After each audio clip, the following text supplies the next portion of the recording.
After leaving the guild, I browsed a few stores with the intention of finding myself a new set of gear.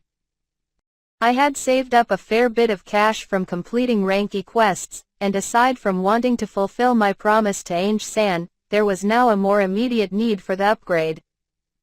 I sold my wooden rod and replaced it with a verdant staff. Verdant staves had a great affinity with green magic, and could supposedly boost my MP quite a bit. As for my outfit, I upgraded from the standard traveler's garb to a magic robe. Judging from the markers that I set on Cashel and his buddies as a precaution, it seems they have no intention of starting anything within the city walls. The risk is probably too high. It would be so much easier to assault you in the depths of the dungeon. Presence sensing was a skill that allowed me to perceive the presence of living creatures around me. If I memorized the feel of someone's presence, I could figure out their location at any time simply by focusing my attention on that individual. I had originally acquired the skill as a basic countermeasure against covert action, so the added abilities turned out to be a pleasant surprise. The fact that Cashel had accomplices mingling amongst the adventurers in the guild bar was something that I had realized almost immediately. Just to be safe, I had previously used Analyze Eye on every single adventurer in the guild. I had then made the effort to memorize the faces of anyone that I thought might pose a threat to me, and had taken the time to come up with plans to defend myself against each of them. Among those were two men that I felt were especially dangerous. Their names were Gimel and Raji, and they spent almost every day drinking from morning to night. First of all, their levels and statuses greatly surpassed those of the adventurers they were mingling with. But what clinched it for me were their titles, just like with Cashel. Gimel's title was Marauder, while Raji's was Slaughterer. With two people like that doing nothing but throwing back alcohol day after day in the exact same seats, it would be strange for me not to be wary of them. When Cashel called out to you, those two were also the first to turn around. Especially that Gimel guy, he has rank C Analyze Eye, right? Prioritizing a higher concealment rank was the right choice after all. On my very first day, I had come to the guild to turn in my quest without having acquired that skill yet. Thankfully, the misstep had not blown up in my face. Just a random thought, but aren't there other people who possess Analyze Eye? Why is everyone just sitting on their asses without doing anything? Are titles not enough proof, and criminals need to be caught red-handed in this world? Judging from their stats, Raji looks spec'd for close combat, while Gimel is very likely a scout or support type. Gimel, 19Y, male, human, bandit. Level 27. Title Marauder. HP 92-9.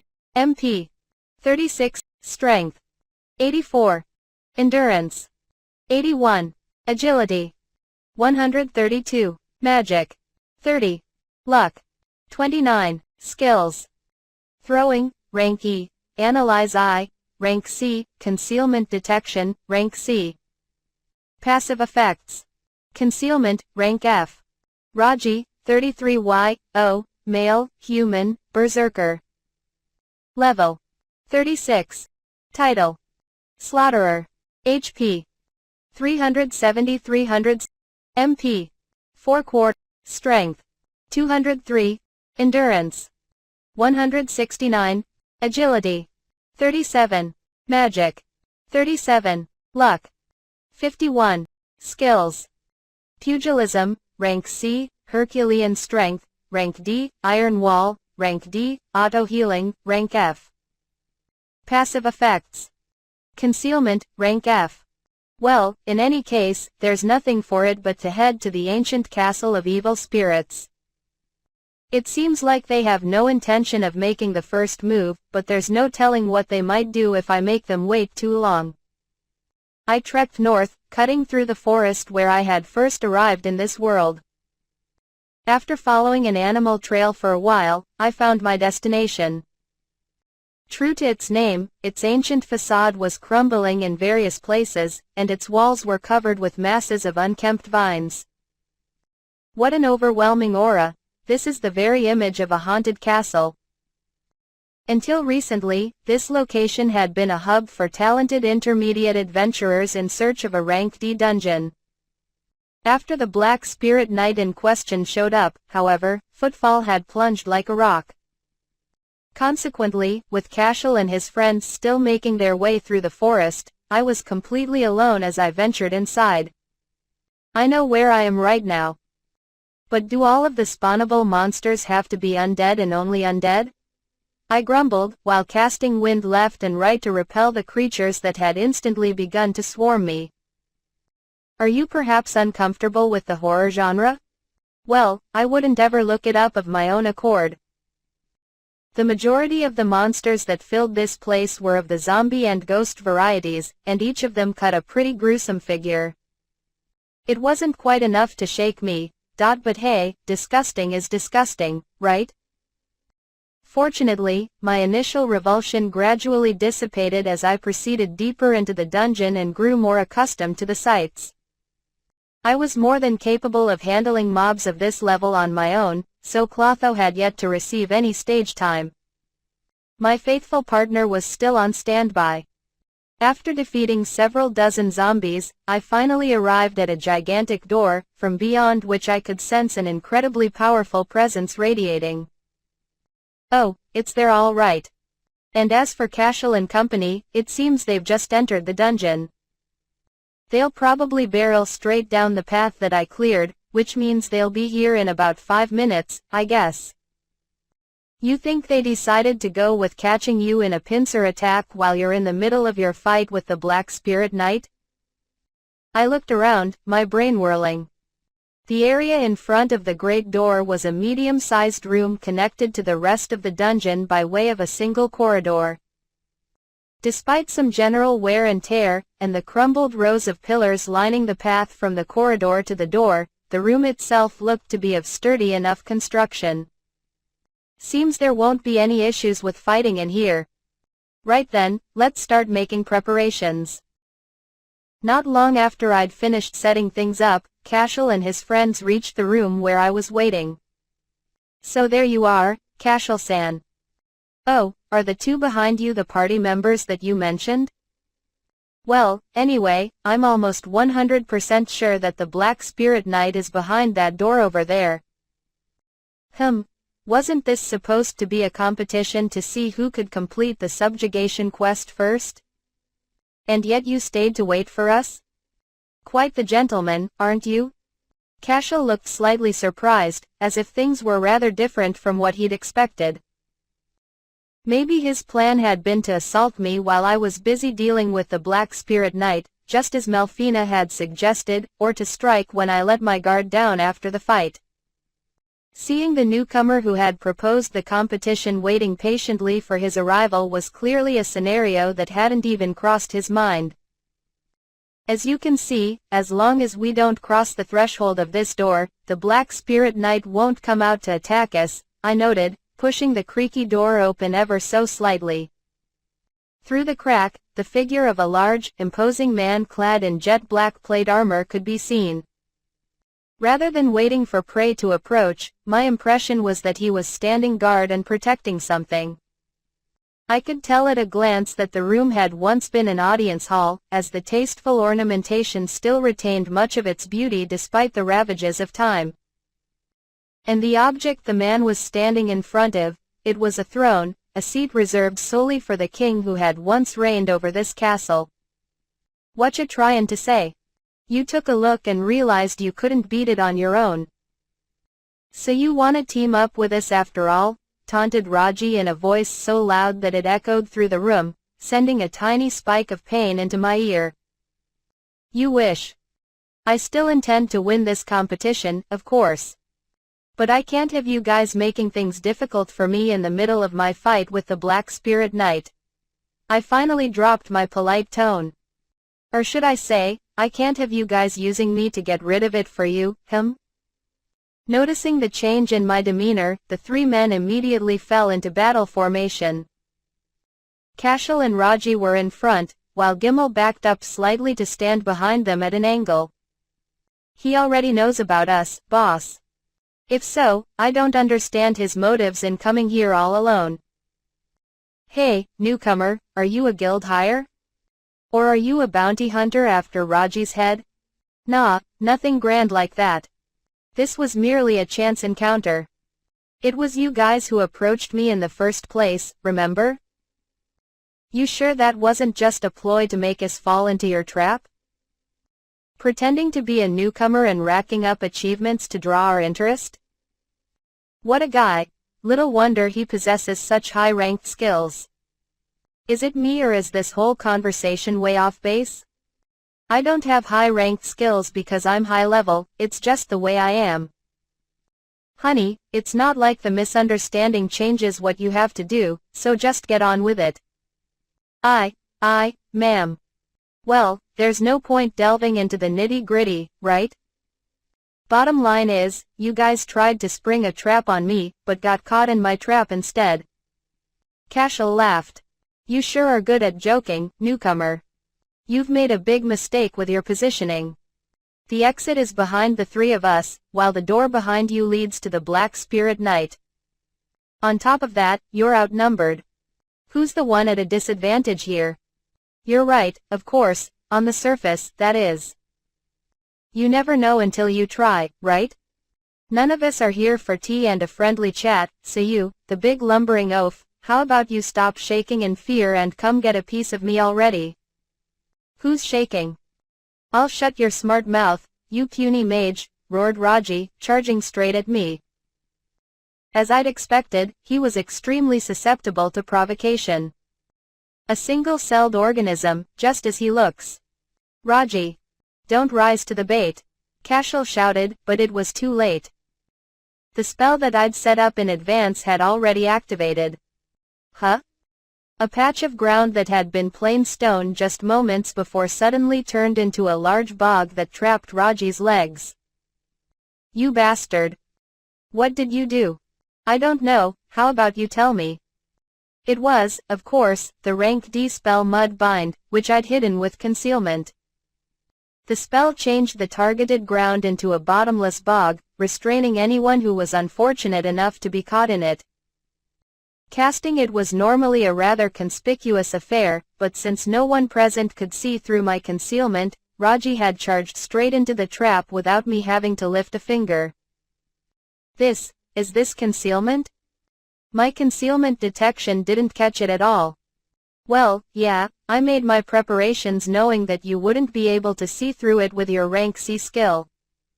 Concealment is turning out to be even more useful than I'd imagined. Shit, a stupid bog like this, I can get out with raw power alone. I would advise you to not flail around needlessly. That bog is bottomless, I offered helpfully while casting wind at all three of my opponents. Cashel was threading his way towards me through the storm of invisible blades, carefully detouring around the bog. Raji took the attacks head-on, but the damage done to him was fairly insignificant. As for Gimel, what the hell? You running away? Yeah, sorry, boss, but I ain't staying around for this. You two have fun. My instincts are telling me that this guy's real trouble. So long. Honey, Gimel's heading for the exit now, and Cashel will reach our position in 10 seconds. Not a problem. Everything's still going according to plan. Block the exit, Clotho. The passageway leading out was still within my magical range, which meant that I was capable of summoning Clotho right behind my attackers' backs. What is this? For the briefest of moments, a magic circle shone brightly at the entrance to the corridor. Gimel stopped in his tracks, raising his guard. When the light dissipated, he found himself face to face with a blue slime. And it was no ordinary slime, but a gigantic one almost Raji's size. Clotho, 0Y-O, genderless, slime gluttonia. Level 12. Title: Devourer. HP: 465. MP: 176 Strength. 223 Endurance. 231 Agility. 190 Magic. 180 Luck. 191 Skills. Gluttony, unique skill, absorption, rank D, storage, rank B, blunt damage resistance. Passive effects. Summoning, magic supply, rank S, concealment, rank B. It had only been a few days earlier when, during one of our usual subjugation quests, Clotho had evolved. After absorbing the monster that we'd defeated, my companion had abruptly frozen in place. And that's the last one for today's subjugation quest. What's wrong, Clotho? The slime's body was jiggling like always, but it wasn't responding to my voice at all. Nothing was coming through the follower network either. Are you okay, Clotho? Honey, Clotho is trying to evolve right now. Evolve? You mean that process you mentioned when I first contracted with it? Yes, that, although there's no telling what triggered it. For now, let's just give Clotho some space. Heeding Melfina's advice, I obediently took a step back to watch, but my heart was pounding like a drum. I was worried out of my mind. Looks like it's almost there. As if responding to Melfina's words, Clotho's body began to shine so brightly that I had to avert my eyes. When the light subsided, the slime's figure, has there been some sort of mistake? Clotho, you've sure gotten big since I last saw you. My partner, which had previously reached no higher than my knees, had grown so huge that it was even taller than me. Are there no limits to the wonders of adolescence? A slime gluttonia. Is that Clotho's new species name? I asked, remembering half a beat later that I had analyzed I and activating it. Hot damn, all your stats have shot up across the board. What is this unique label attached to your new skill, Gluttony? Unique skills are special and belong exclusively to a certain race or species, or perhaps even to a single individual. They are usually much more powerful than normal skills. The new skill that Clotho has acquired, Gluttony, appears to grant it the ability to steal a portion of the stats from a target that it eats. Doesn't that mean Clotho is going to get increasingly stronger the more it eats? And what, there's no upper limit. I've been having it absorb all of the monsters that we've defeated so far, so, what, is it going to get stats points every time it absorbs something going forward? Well, here we go then. This is the story of how Clotho became the most powerful being in the history of the world. With this evolution, Clotho has mutated into a slime gluttonia. It was several hundred years ago that such a creature last appeared, in Turai, the country of water. Unlike Clotho, who is still very young, the last one was a full-fledged adult. Turai is a magic-focused country that had dozens of court mages who specialized in blue magic. But every single attack they threw at the monster, regardless of size and scale, was simply absorbed, as if the goal was to feed it rather than kill it. Almost half of Turai was obliterated before a hero finally arrived and defeated it. That almost makes Clotho sound like a demon lord. Wait, so this world really has heroes? In fact, slime gluttonias are considered pseudo-demon lords in this world. And yes, there are heroes here too. In fact, I transmigrated the latest ones over not so long ago. I'm sorry, wait, what? The Oracle of the Holy Empire of Daramus performed a summoning ritual, so I answered. Those heroes must have leveled up quite nicely by now, I would imagine. It was a lot of work finding youngsters with both potential and looks. Did I just hear you drop a crazy spoiler on me like it was nothing? Let me guess, the Oracle performed the ritual because the Demon Lord is resurrecting or something along those lines? Yes, something like that. It's completely unrelated to you, however, so rest easy. To be honest, I've already had my fill of that whole experience, so I'd prefer it if you would actively steer clear of those guys. If you say so.